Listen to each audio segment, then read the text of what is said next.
예, 안녕하세요. 전길의 생각의 전길입니다. 왜 더듬었지?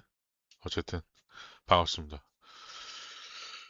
요즘 날씨가 좀 많이 습기가 차고 짜증이 많이 나는, 그러니까 불쾌지수가 상당히 높은 그런 날이 연속되고 있는 것 같아요.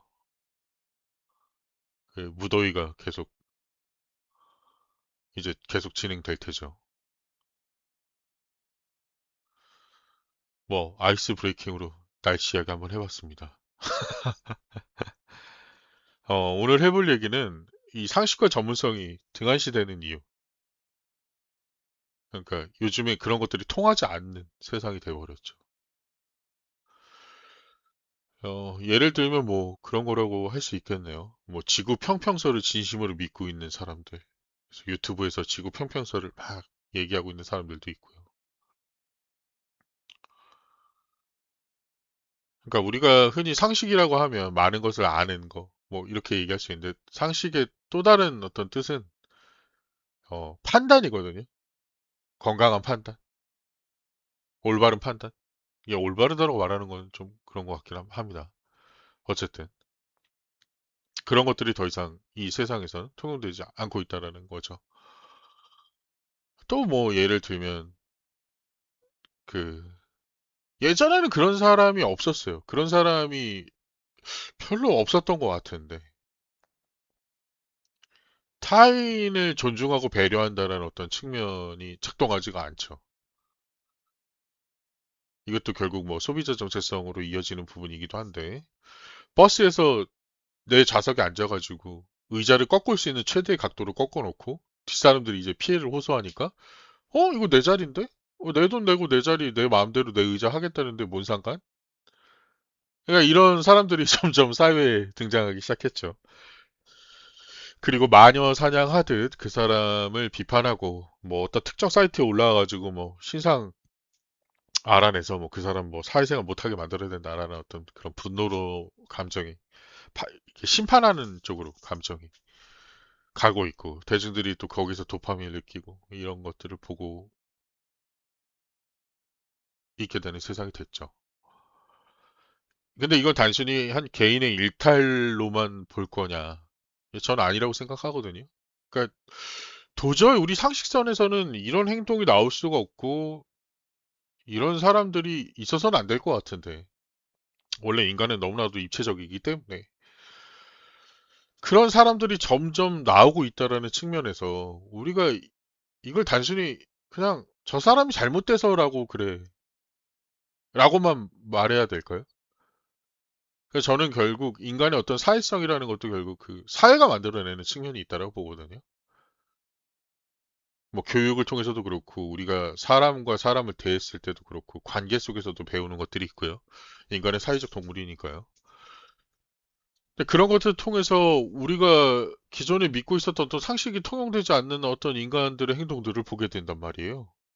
그럼 이건 결국 사회 현상이 결국 그 우리가 보지 못했던 어떤 시대적 흐름이 시대 정신이 뭔가 좀 달라지고 있다라는 어떤 감각을 느끼게 된다는 거죠.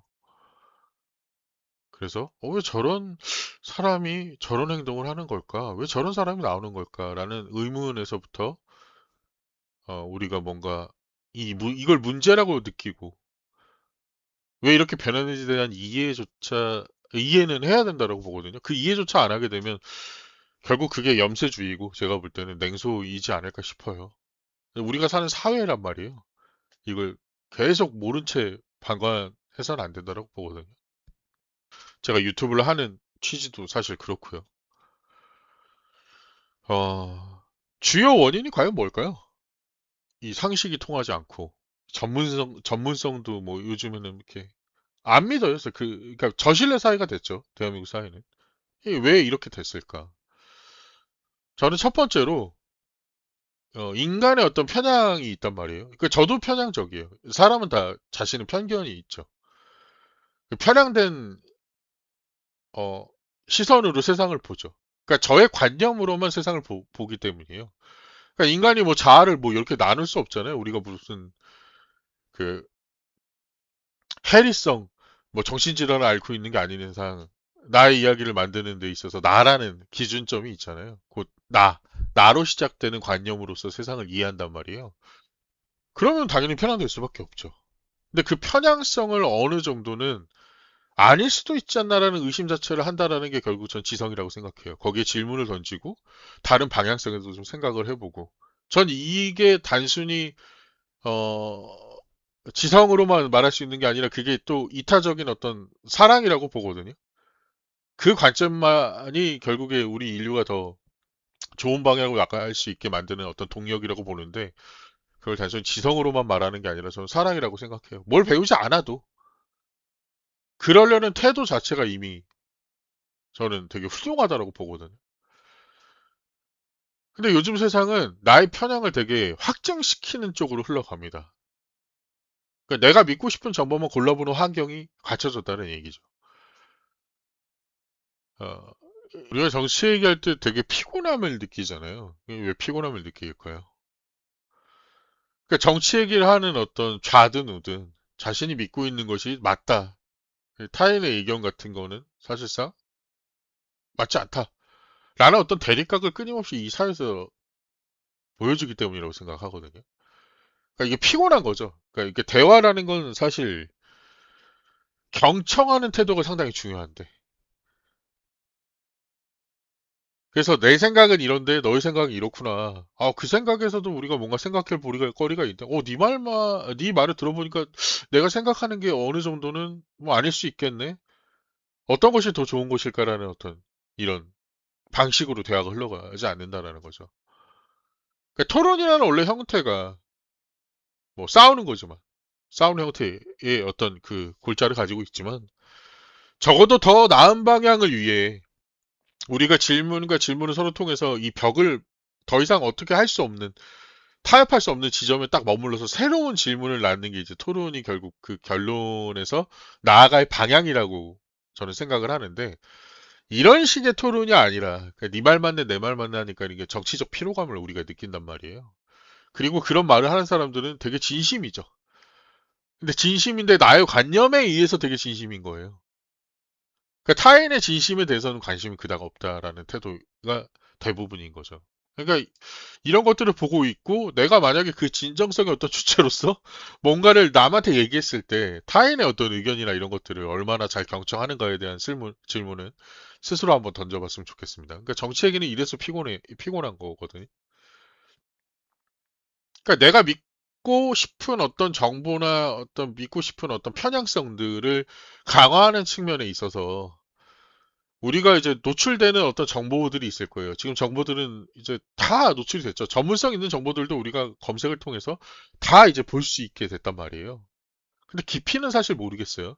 그 과정을 하지 않고 얻어지는 정보가 과연 진정한 어떤 정보로서 올바른 판단을 할 수 있게끔 나에게 흡수되는지는 사실 거기는 의문점이 있지만 어쨌든 이제 세상은 그렇게 됐다라는 얘기죠. 그럼 나의 그 편향성이라는 것은 결국 내가 원하는 정보를 취합하게 돼 있습니다. 그러니까 그것을 반대하는 반대쪽의 어떤 정보를 취합하는 게 아니고요. 그러니까 놀라운 어떤 지성이 있다라고 하면 나의 주장에 대해 어떤 의심 때문에 그 반대쪽을 좀 보고 그것을 보완해 나가는 나의 주장을 좀 보완할 수 있지 않을까? 오히려 반대쪽에서 내 것을 이렇게 좀 더 강화시킬 수 있는 측면과 이건 좀 잘못됐구나라는 것을 좀 지적할 수 있는 스스로를. 근데 그렇게 정보를 취합하는 사람이 그 올바른 판단의 상식선을 가지고 있는 사람인 거죠. 근데 이제 그렇지가 않아요. 대부분의 사람들은. 편향성에 길들여집니다. 심지어 우리가 유튜브를 할 때 알고리즘만 봐도 그래요. 제가 만약에 되게 진보적인, 이렇게 진보 쪽에 가까운 정치 사상을 가지고 있다고 생각을 해볼게요. 그래서 그런 유튜브, 컨텐츠, 그쪽 사람들이 만든 컨텐츠를 주로 봐요. 왜? 내가 생각하는 것을 비슷하게 말을 하는 사람들이니까요. 그 불편하지가 않죠. 그래, 내 말이 더 맞았네, 이러면서 확신하게 되는 이 과정을 계속 거치게 된단 말이에요. 근데 기술조차도, 얘는 이런 거 관심 있어 하네. 이거 계속 노출시켜줘야겠다. 하고, 알고리즘이 정렬화돼서 계속 내가 생각하는 것을 강화시켜주는 측면의 영상들만 알고리즘화 해서, 분석해서 저에게 노출시킨다라는 거죠. 그러니까 이게 결국 뭘 뜻하냐면 객관적인 어떤 상식보다 내 입맛에 맞는 그 주장과 정보를 제공하는 쪽이 우위를 차지하게 된다라는 거예요. 근데 거기엔 어떤 저항감 자체를 가지지 못하죠. 아, 내게 맞았네. 여러분들이 제 정기의 생각 이 컨텐츠를 보고도 나는 그렇게 생각 안 하는데? 라고 반박할 수 있어요. 저는 그 반박이 오히려 좋다라고 봅니다. 적어도 제 얘기를 들어주고 이런 부분에서 논리적 비약이 있지 않나? 이건 아닐 수 있지 않나? 라고 생각하고 생각을 해주신다는 거잖아요. 근데 이 반대로서의 어떤 정보는 나에게 어떤 피곤함이다라고 느낀다라는 건 결국 뭐냐면 이 사고한다라는 것은 되게 괴로운 일이거든요. 그러니까 인간의 사고의 방향은 되게 긍정으로 닿을 수 없어요. 그러니까 그 심지어 나의 어떤 문제에 대해서 생각할 때도 괴롭잖아요. 나를 들여다본다는 건 상당히 괴로운 일이거든요. 성찰은 결국 뭐 즐거움보다는 괴로운 일이 맞아요. 근데 그 괴로움이 없어야 되느냐? 그 괴로움은 있어야 된다라는 것이죠. 그러니까 우리가 흔히 뭐 이런 얘기 많이 합니다. 뭐 사람들을 위로할 때, 야, 삶은 고통스러운 거야. 맞습니다. 고통의 근간 위에 서 있죠. 그러니까 우리는 태초의 자연에서부터 언어를 배움으로써 분리된 존재잖아요. 우린 자연이 돼. 자연이지 않은 어떤 무엇이 돼버렸어요. 그러니까 우리가 가지고 있던 원초적인 자리가 있었죠. 그 자리를 우리는 욕망에 의해서 분리된 존재란 말이에요. 그래, 우리는 얼마나 그 자연으로 돌아가고 싶겠습니까? 그래서 이게 나이 든 사람들한테 이제 성공한 사람들 뭐 물어보면 다 이제 꿈들, 여러분들 꿈도 마찬가지 아닌가요? 대부분 이제 물어보면 뭐 이렇게 돈 많이 벌어서 시골 이렇게 고즈넉한 데서 가가지고 자연의 그 그린, 녹색, 이런 것들을 보면서 녹음들을 보면서 이게 참 내 마지막을 하고 싶다라고 다 얘기하잖아요. 저는 이게 단순히 말장난이라고 생각하지 않고 인간은 원초적으로 그 자리를 찾아가려고 한다라고 봐요. 그거는 이제 뭐 정신분석에서 이제 죽음 충동이라고도 얘기도 하고 얘기를 하지만 뭐 그렇게 그 철학적인 얘기는 하지 않겠습니다. 어쨌든 우리는 그래서 삶이 되게 고독한 거예요. 이거 내가 태어나기 원해서 태어난 게 아니잖아요. 여러분들이 태어나기 원해서 태어나셨습니까? 우리는 어쩔 수 없이 이제 부모에 대한 그런 원망감을 가지고 살아갈 수밖에 없고, 억울한 존재들이에요. 얼마나 억울합니까? 내가 태어나고 싶어서 태어나지도 않았는데, 일해야 되고, 사람들하고 막 엮여서 살아야 되고, 이게 피곤하단 말이에요. 근데 삶은 그런 겁니다. 그러니까 모든 것은 고통이 근간이 있어요. 그 고통만이 있느냐? 그렇지 않죠. 그 고통이 있기에 환희도 있고, 행복함도 있고, 여러 가지들이 있는 거예요. 우리가 그 욕망으로 내닫으면서 자꾸 말이 그좀 양해해 주십시오. 어쨌든 그러니까 그런 고통이 있기 때문에 이게 결국에 간극이 있기 때문에 인간이라는 게 희망을 꿈꾸고 희노애락이 있고 이렇다라는 얘기예요. 어, 어쨌든 그래서 생각한다라는 것 자체가 되게 고통이라는 것이죠. 우리 성찰한다라는 것은 되게 고통스러운 게 맞아요.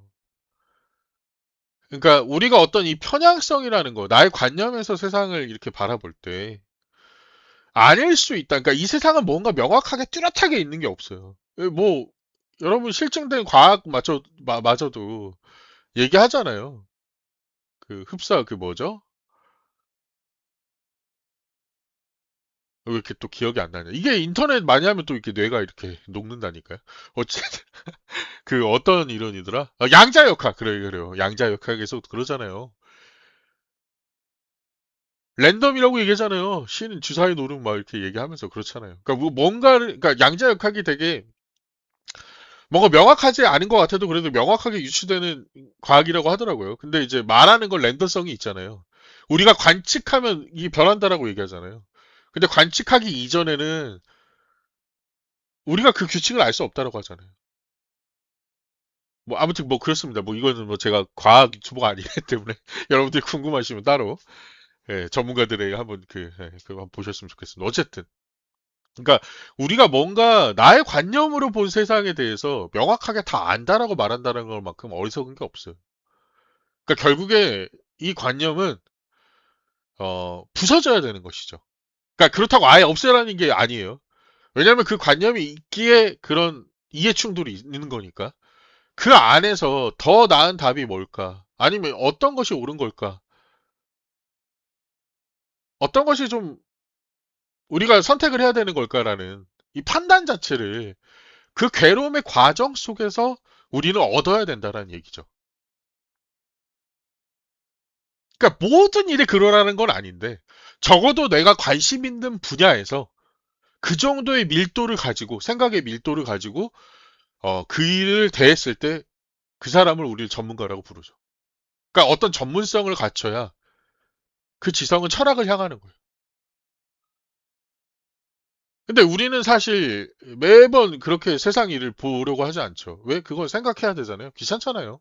그냥 내가 믿고 있는 대로 그냥 믿을래 하고 살아가면 편하잖아요. 거기엔 어떤 의심도 없습니다. 그냥 살아갈 때 되게 편하죠. 마냥. 좋죠. 근데 그 방향으로 가게 됐을 때 그게 과연 되게 좋은 결과로 우리가 그 자리에 서 있을 수 있을까요? 그러니까 이거는 사실 모르겠어요. 저는. 왜냐하면 지금 일어나는 사회적 어떤 현상만 봐도 그렇잖아요. 갈라치기 당해서 같은 문제를 가지고 합치해서 어떤 것이 더 좋은 결과를 낳을 수 있을까라는 이 합치를 할 수 있는 토대 자체가 없잖아요. 이미 적대화 됐잖아요. 나하고 생각이 달라? 너 그러면 너 적이야. 그 사람이 되게 근거 있는 말을 내놔도, 아닌데? 나는 내 거만 믿는데? 헛소리. 질. 그러니까 인터넷에서 여러분들만 봐도 뭐 인터넷 댓글들이나 이런 거 봐서 원래 그런 커뮤니티는 그렇다라고 우리 생각하지 맙시다. 그렇게 만든 게 우리예요. 그러니까 그런 진지한 얘기는 사실 필요하지 않아. 그냥 뭐 이제 농담 따먹기나 하는 곳이지. 너 왜 이렇게 진지하냐?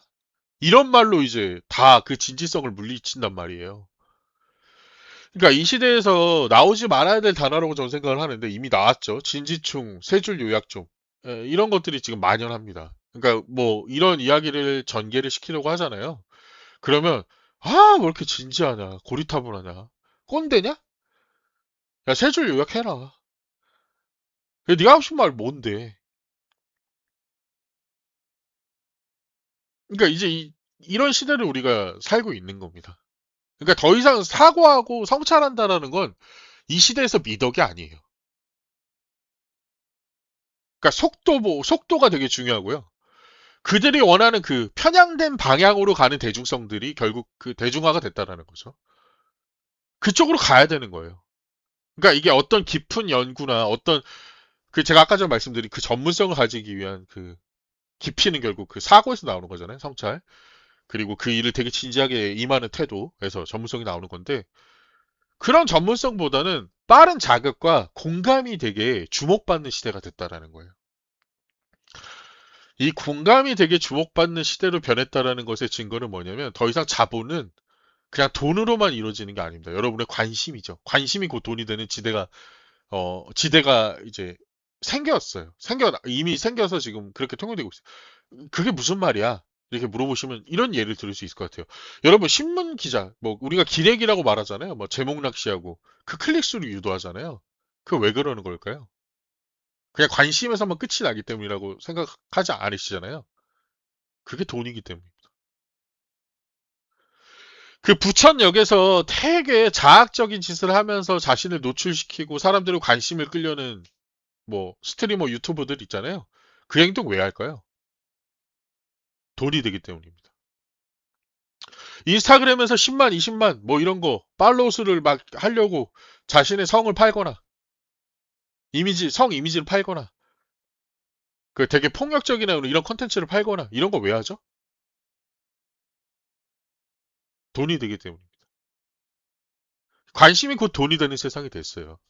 그럼 이제 가치를 정할 때 관심이 곧 돈이 된다라는 걸 알게 된 이 자본주의라고도 말하기 힘든 그 자본주의 이상한 형태의 어떤 변형이라고 보는데 그 변형의 시대에 우리가 살고 있어요. 타인의 관심이 곧 돈이 된다는 세상을 알게 됐습니다. 그럼 타인의 공감을 얻을 수 있는 건 뭐죠? 그 대중이 생각하는 방향의 이 컨텐츠만 양산하면 되는 거예요. 그 반대의 컨텐츠는 사실상 죽어야 하는 겁니다. 그 시장성이 없어진다라는 거죠. 유튜브에서 지금 쇼츠로 가고 있잖아요.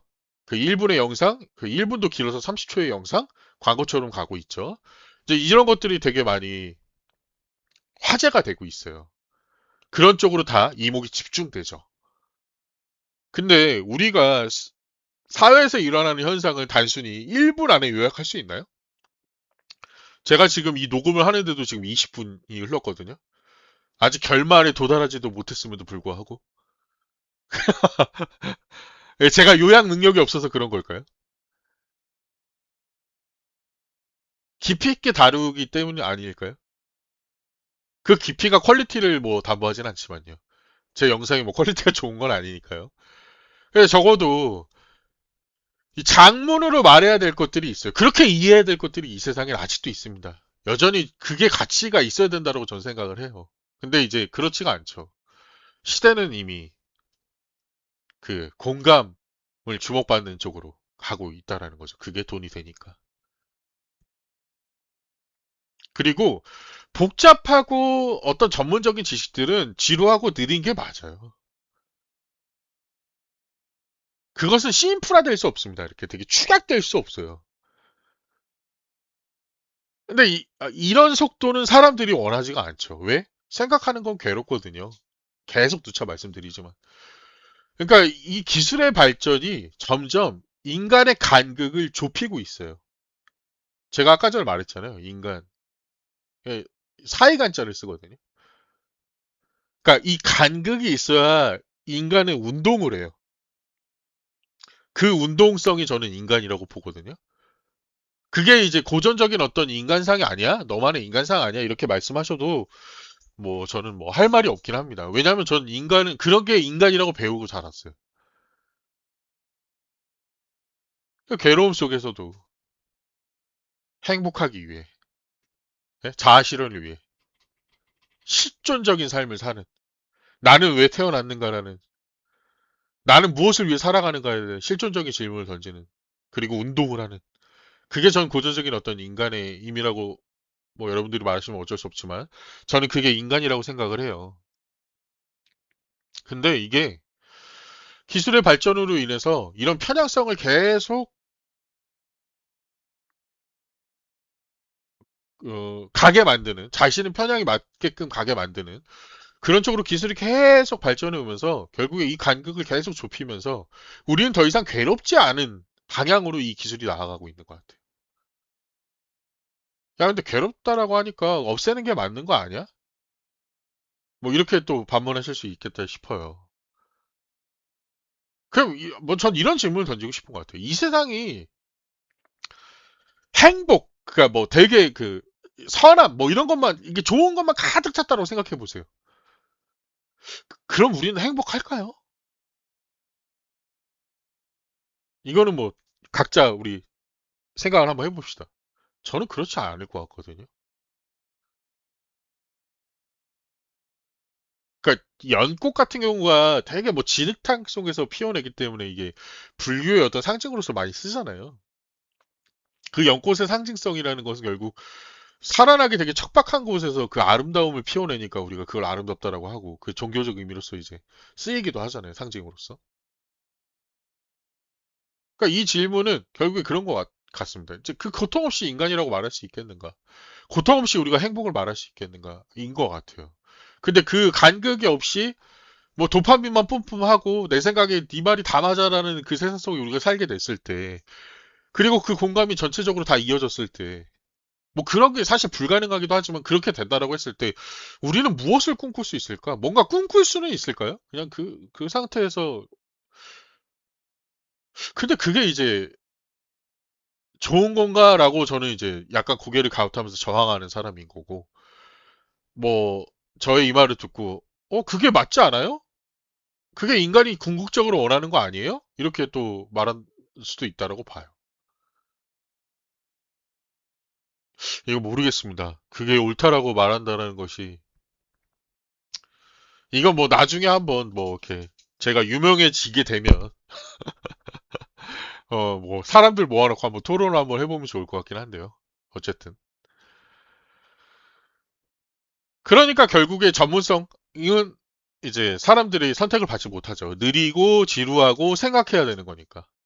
그런 식으로 되니까 결국에 대중성이 우선이 되고 그 대중이 원하는 건 결국 뭐다? 관심이다. 그 관심은 뭐다? 편향성이다. 대중이 대다수 선택한 그 편향성에 우리가 투표를 하듯 그쪽에 관심을 몰아줄 수밖에 없게 되는 거예요. 그리고 건의와 제도에 대한 불신이 있습니다. 이거는 사실 그 전문가 집단에 대한 어떤 실망과 그 실망감이 계속 쌓이고 그래서 불신이 누적되는 측면도 없잖아 있죠. 이게 예를 들면 그 학교에서 그 학폭을 당한 그 아이를 담당했던 변호사가 재판기를 참석하지 않아서 결국 그 사건은 더 이상 진실을 알 수 없고 그 아이는 죽었거든요. 근데 이제 그 책임을 맡은 그 전문가들, 이게 변호사가 그 책임을 등한시하고. 그러니까 이런 일이 예전에는 없었죠. 이런 일이 예전에는 없었는데 우리가 그리고 세월호 사건만 봐도 그렇죠. 선장.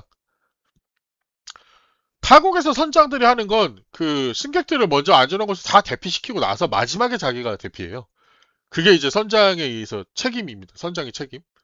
근데 이제 그런 책임의식 없잖아요. 그냥 자기 살겠다고 그 승객들 몰라라 하고 다 그 선장 지금 뭐 벌 받고 있는 걸로 알고 있는데 아무튼 그러니까 책임이 부재한 사회가 되고 있죠 점점. 그러니까 전문가들이 그러고 있으니까요. 사회의 어떤 고위계층들이 말은 그럴싸하게 하면서 실질적으로 그 책임을 지지 않는 모습들을 지속적으로 보여주면서 우리에게 그런 불신을 낳게 됐죠. 불신의 씨앗을 우리에게 심었죠. 그러니까 이제 그런 전문가라고 할 수 있는 특히 의사도 마찬가지예요. 뭐 모든 의사가 그렇진 않겠지만 지금 뭐 소아과가 점점 사라지고 있죠. 그 과도한 책임 때문에라는 뭐 얘기도 있긴 하지만 그 돈도 안 되고 박봉이고 그러니까 돈이 되는 쪽으로 하니까 성형외과 이런 쪽으로 많이 뭐 늘었어도 뭐 흉부외과나 되게 힘든 그런 육체적인 어떤 노동이 되게 많이 힘든 그런 의사들이 점점 우리나라에서 사라지고 있다라고 얘기하잖아요. 근데 그 이전에 뭐 대리 수술이라든가 이런 거 우리 뉴스로도 많이 보고요. 결국에 이런 것들이 이제 세상에 대한 어떤 불신을 또 가지게 하죠. 그러니까 이제 그런 전문가들의 말도 책임도 없는 태도, 뭐 그런 행동들을 계속 보여줌으로써 우리는 이제 더 이상 전문가의 말을 믿지 않게 되죠.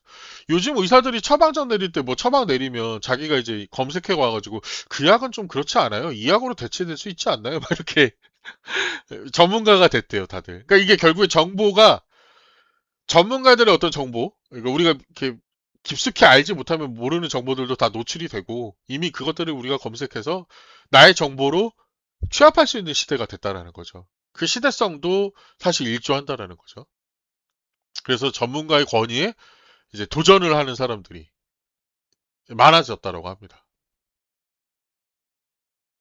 그러니까 결국에 우리 사회에서 더 이상 이 상식과 전문성이라는 게 통용되지가 않는 거죠. 개인적으로는 그렇게 생각을 합니다.